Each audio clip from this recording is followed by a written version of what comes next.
ہر جاندار کو موت کا مزہ چکھنا ہے، اور اس سے پہلے پہلے ہم تمہیں آزماتے رہیں گے، خیر کے ذریعے بھی، بھلائی دے کر، صحت دے کر، دولت دے کر، اولاد دے کر، شہرت دے کر، اور برائی کے ذریعے سے بھی، تنگ دستی دے کر، بے عزتی دے کر، اہانت دے کر، ذلت دے کر،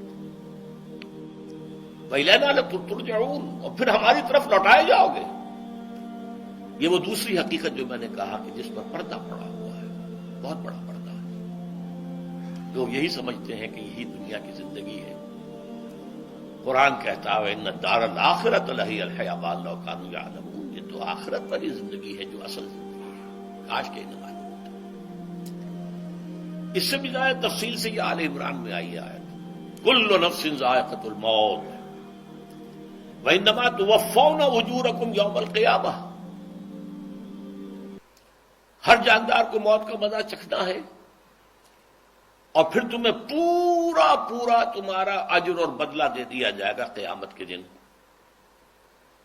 فمن زحزح عن النار وادخل الجنۃ فقد فاز، جو کوئی آگ سے بچا لیا گیا اور جنت میں داخل کر دیا گیا وہ تو کامیاب ہو گیا۔ اللہم ربنا اجعلنا منہم، اللہم ربنا اجعلنا منہم، اللہم